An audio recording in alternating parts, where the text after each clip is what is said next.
할렐루야, 예수님의 사랑으로 성도 여러분을 사랑합니다. 우리 민족의 역사는 당군 이래 5,000년을 이어왔다고 학자들은 주장합니다. 그러나 구체적인 역사적 기록은 삼국시대 때부터 남아있습니다. 고구려, 백제, 신라가 삼국체제를 이루어 한반도와 만주 일대에 기반을 두었습니다.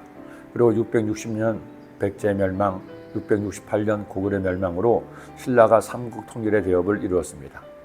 936년 왕건이 고려를 건국해서 새 왕조를 이루었고 1392년 이성계가 조선을 창업한 것입니다. 일제에 주권을 빼앗긴 것이 1910년이니 조선 왕조는 518년간 이어졌습니다.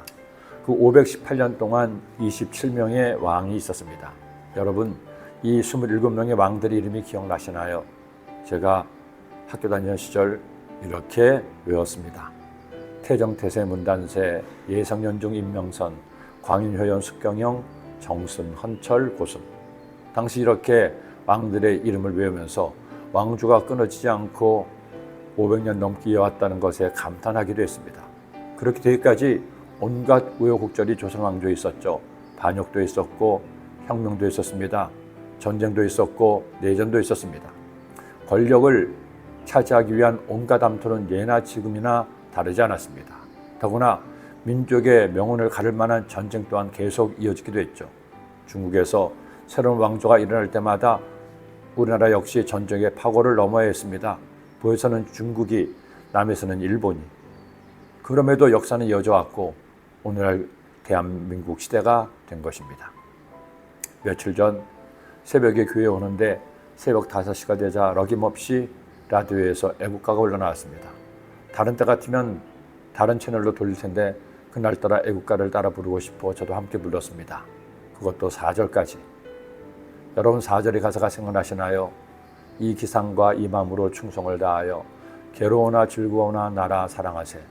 불궁화 삼천립 화려강산 대한사람 대한으로 나라 사랑하세. 지난 5,000년간 이 민족을 지켜주신 하나님께 감사드렸던 새벽이었습니다. 이스라엘 민족의 역사도 마찬가지였습니다. 아니 사실은 이스라엘 민족의 역사는 파란만장했던 우리 민족보다도 더 파란만장했습니다. 이스라엘 민족의 역사는 4,000년을 이어왔습니다. 그 시작이 바로 아브라함이었죠. 하나님께서 하란에 있던 아브라함을 부르셔서 하나님이 지시할 땅으로 가게 했습니다. 그때 하나님께서 약속하신 말씀이 이것입니다. 야훼께서 아브라함에게 이르시되 너는 너의 고향과 친척과 아버지의 집을 떠나 내가 내게 보여줄 땅으로 가라. 내가 너로 큰 민족을 이루고 내게 복을 주어 내 이름이 창대하게 하리니 너는 복이 될지라. 아브라함의 후손으로 큰 민족을 이루겠다고 약속했습니다. 그리고 마침내 애굽에 살던 이스라엘 민족은 큰 민족이 되어 가나안에 정착하게 된 것입니다. 그리고 1000년 만에 이스라엘 왕국이 세워졌죠. 하지만 왕국이 세워지기까지 많은 시련도 있었습니다. 또 나라가 세워진 다음에도 그들의 굴곡진 역사는 계속됐습니다. 왜 하나님의 택한 민족, 하나님이 세우신 나라가 이런 어려움을 겪었나요? 하나님 때문이 아니라 사람 때문이었습니다. 그들이 하나님을 버리고 우상을 섬겼기 때문이죠. 하나님은 그런 그들의 죄를 오래 참으셨지만 끝내 참지는 않으셨습니다. 하나님은 공의의 하나님이기 때문이죠. 더구나 예수님을 십자가에 못 박아 죽게 한 후 그들의 죄는 그들 민족을 1900년간 유랑민족이 되게 한 것입니다. 그럼에도 이스라엘 민족은 살아남습니다. 지난 1948년 이스라엘이 건국되었습니다. 어떻게 그 오랜 세월 모진 풍파를 견뎌내며 민족이 이어왔습니까? 그 비결이 오늘 말씀에 나옵니다. 그날에 야훼의 싹이 아름답고 영화로울 것이요 그 땅에서 사는 이스라엘의 피난한 자를 위하여 영화롭고 아름다울 것이며 시온에 남아있는 자, 예루살렘에 머물러 있는 자, 곧 예루살렘 안에 생존한 자 중 기록된 모든 사람은 거룩하다 칭함을 얻으니. 하나님은 이스라엘을 긍휼히 여기셨습니다.